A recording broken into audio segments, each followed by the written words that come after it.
একবারের কথা, একটি ছেলে ছিল যার নাম ছিল সবল। সে শহরে থাকত। সে তার জীবন নিয়ে খুবই হতাশ ছিল। তার হতাশার কারণ ছিল এই যে সে এখনও পর্যন্ত জীবনে কিছুই করতে পারেনি। তার বাবা মা তাকে প্রায়ই তিরস্কার করতেন, তোমার সব বন্ধুরা কিছু না কিছু করছে, কিন্তু তুমি এখনও বাড়িতে বসে আছো। বন্ধুদের মধ্যেও তাকে প্রায়ই উপহাস করা হতো। সে কোথাও গেলে লোকজন তাকে জিজ্ঞেস করত, তুমি কি করছো? এই প্রশ্নের উত্তর দিতে সে খুব লজ্জা পেত, কারণ সে কিছুই করছিল না। ধীরে ধীরে সে আত্মীয়দের সঙ্গে দেখা সাক্ষাৎ কমিয়ে দিল এবং মানুষের সঙ্গে মেলামেশাও বন্ধ করে দিল। সে বেশিরভাগ সময় বাড়িতেই থাকত। সে একা একা কাঁদত, ঈশ্বরকে দোষ দিত এবং নিজের ভাগ্যকে অভিশাপ দিত।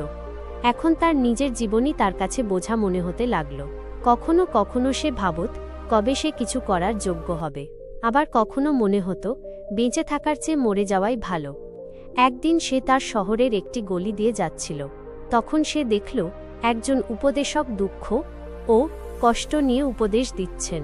সে সেই ভিড়ের একেবারে পেছনে গিয়ে বসে পড়ল এবং গুরুর উপদেশ শুনতে লাগল।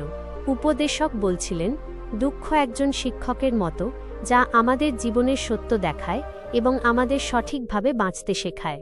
চাইলে তোমরা জীবনযাপন করতেও শিখতে পারো। চাও তো সবকিছুই অর্জন করা যায়, আর যদি চাও তবে এক কোণে বসে কাঁদতেও পারো। এই সব কথা সাবল মনোযোগ দিয়ে শুনছিল, কিন্তু শিক্ষকের এই কথাগুলো তার ভালো লাগেনি।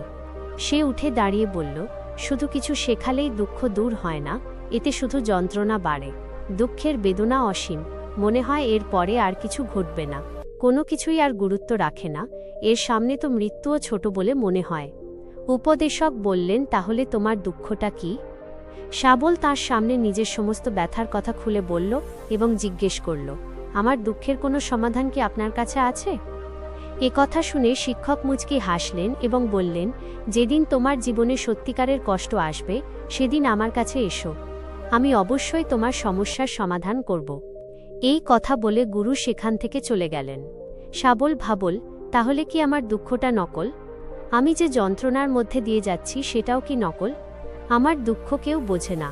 যখন মা বাবাই বোঝে না, তখন গুরুই বা কিভাবে বুঝবেন? এই সব দুঃখের চিন্তায় ব্যথিত হয়ে সাবল একটি সিদ্ধান্ত নিল, এবার সে কিছু করবে। সাবল একটি ছোট ব্যবসা শুরু করল, কিন্তু শুরুতে সে সফল হচ্ছিল না। তবুও তার বাড়ির লোকেরা জিজ্ঞেস করত, সে কি সত্যিই কিছু চেষ্টা করছে? সে নিজের ব্যবসায় লেগে থাকল এবং ধীরে ধীরে সফলতা আসতে লাগল। তারপর সে গতি পেল এবং মাত্র ৩ বছরের মধ্যেই এক বড় ব্যবসায়ী হয়ে উঠল। এখন সাবলের চারপাশে এমন অনেক মানুষ ছিল যারা তার যত্ন নিত, তাকে ভালোবাসত। তার পরিবারের সদস্যরাও এখন তার প্রশংসা করতে ক্লান্ত হতো না। দিন দিন তার বন্ধুর সংখ্যাও বাড়তে লাগল। এখন সে তার জীবন নিয়ে খুব সুখী ছিল। তার কয়েকজন বন্ধু তাকে পরামর্শ দিল, যখন তুমি একজন বড় ব্যবসায়ী হয়ে এত সুখী, তাহলে ভাবো, যদি তুমি এই শহর এবং এই রাজ্যের সবচেয়ে বড় ব্যবসায়ী হও, তাহলে তুমি কতটা সুখী হবে। কত মানুষ তোমার সঙ্গে যুক্ত হতে চাইবে, তোমার খ্যাতি কত বিশাল হবে। এমনকি রাজাও তোমার সঙ্গে বন্ধুত্ব করতে চাইবেন এবং প্রয়োজনে তোমার কাছ থেকে টাকা ধার নেবেন। বন্ধুদের এই কথাগুলো সাবলের মনে গভীরভাবে গেঁথে গেল।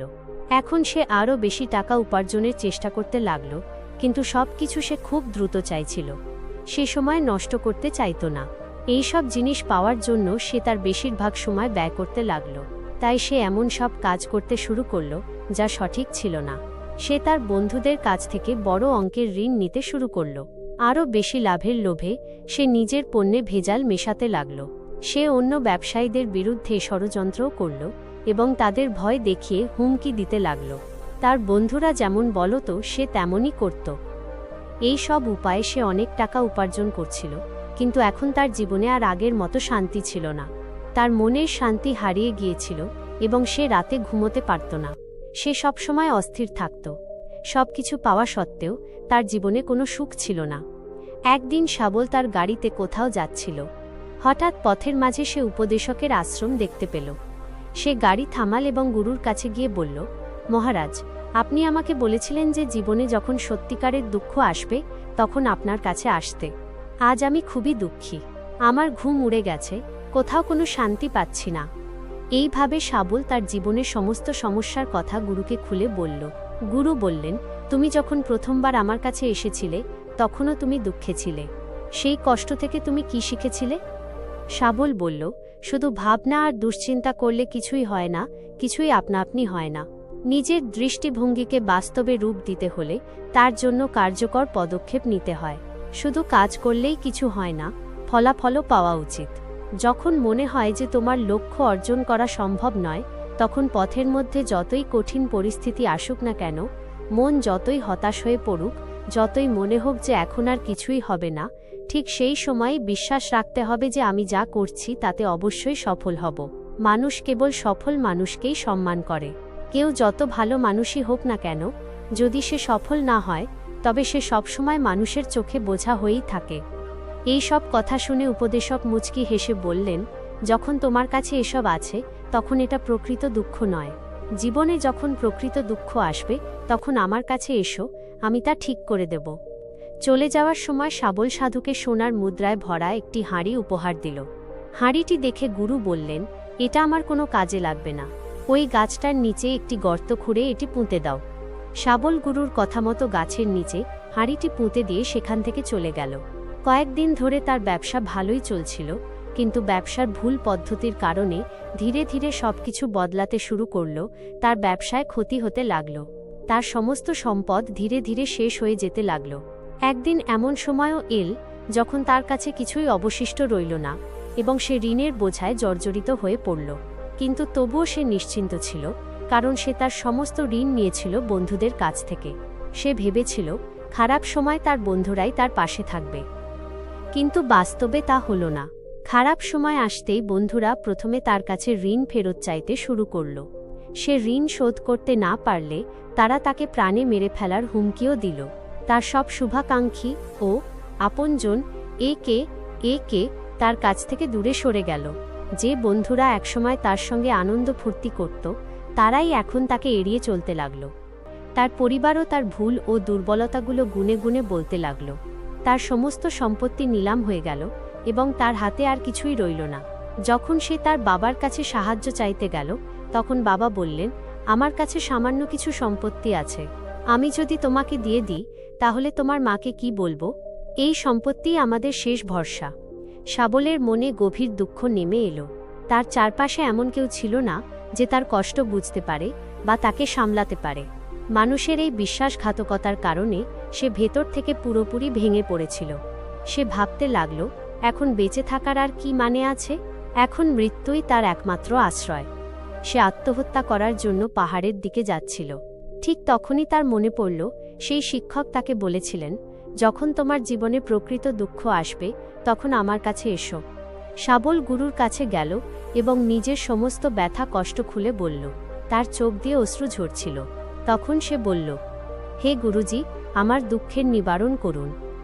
গুরু বললেন, যখন জীবনে প্রকৃত দুঃখ আসবে তখন আমার কাছে এসো, আমি নিশ্চয়ই তা দূর করব। সবল বলল, তাহলে আমার জীবনে এখন যা হচ্ছে তা কি? যদি এখন দুঃখ না হয় তবে প্রকৃত দুঃখ কি? গুরুজি সবাইকে বললেন, প্রথমে তোমরা আমাকে বলো, তোমাদের দুঃখ থেকে কি শিখেছ? সবল বলল, আমি শিখেছি যে জীবনে যারা আমাদের কাছে আসে তারা আমাদের সাফল্য ও অগ্রগতির কারণেই আসে। এমন মানুষ প্রায়ই আমাদের সঙ্গে বিশ্বাসঘাতকতা করে, কারণ খারাপ সময় তারা আমাদের পাশে দাঁড়ায় না। ভালো সময় তারা আমাদের থেকে লাভ নেয়, আর খারাপ সময় আমাদের ছেড়ে চলে যায়। তাই আমাদের কেবল সেই মানুষদের উপরই বিশ্বাস করা উচিত যারা আমাদের খারাপ সময় পাশে দাঁড়ায়। এমন মানুষ খুব কমই পাওয়া যায়, কিন্তু যাদের আমরা পাই তাদের সম্মান করা উচিত, অপমান নয়। আমাদের কখনোই কারো বিরুদ্ধে ষড়যন্ত্র করা উচিত নয়।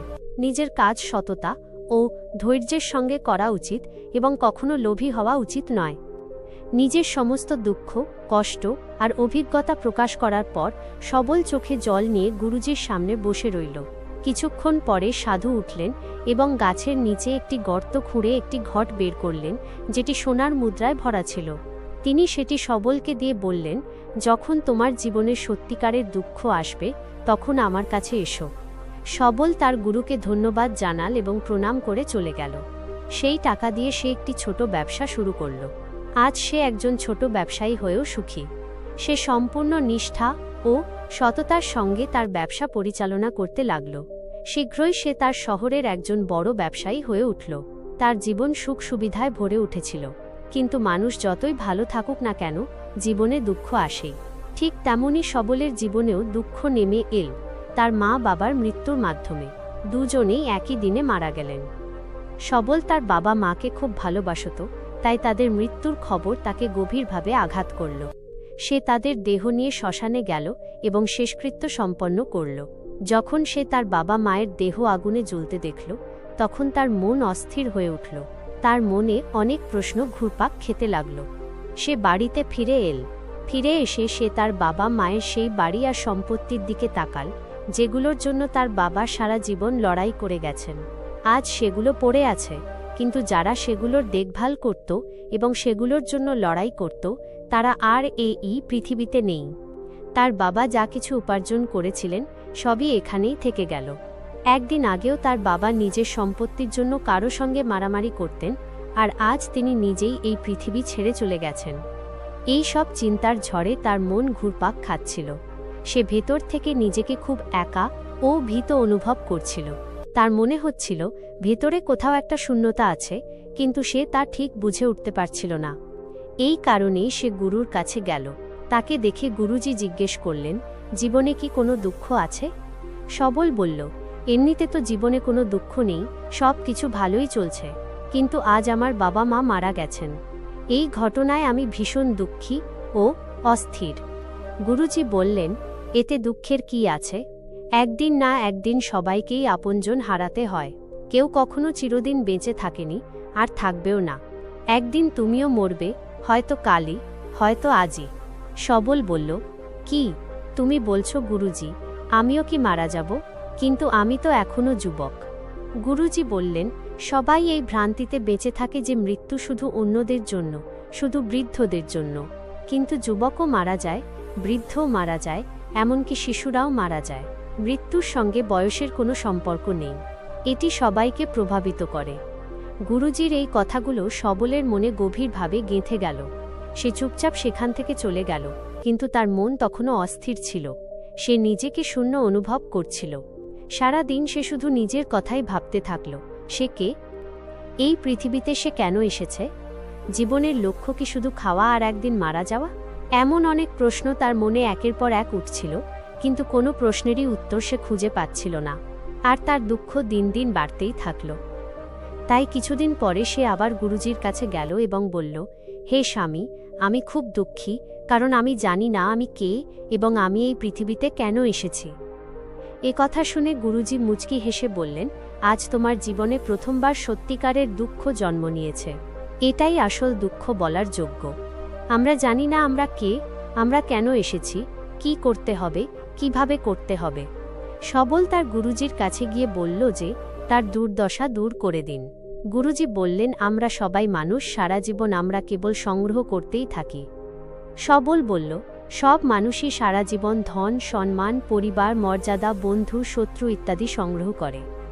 গুরুজি জিজ্ঞাসা করলেন, আমরা যে জিনিসগুলো সংগ্রহ করি তার মধ্যে থেকে কি কিছু আমাদের সঙ্গে নিয়ে যেতে পারি? সবল বলল, কোনো মানুষই নিজের সঙ্গে কিছুই নিয়ে যেতে পারে না, সে একাই চলে যায়। আমার বাবা মাও তাদের সঙ্গে কিছুই নিয়ে যাননি। সব ধন সম্পদ, ঐশ্বর্য সব কিছু এখানেই রেখে গেছেন। শিক্ষক বললেন, এখন আমার কথা মনোযোগ দিয়ে শোনো। এই পৃথিবীতে আমাদের যা সংগ্রহ করা উচিত সেটাই আমরা করি না। জিনিসগুলো আমাদের সামনে থাকলেও আমরা সেগুলো দেখার চেষ্টা করি না। এই দুনিয়ায় আমাদের যা কিছু সংগ্রহ করা উচিত তা হলো আমরা নিজেরাই।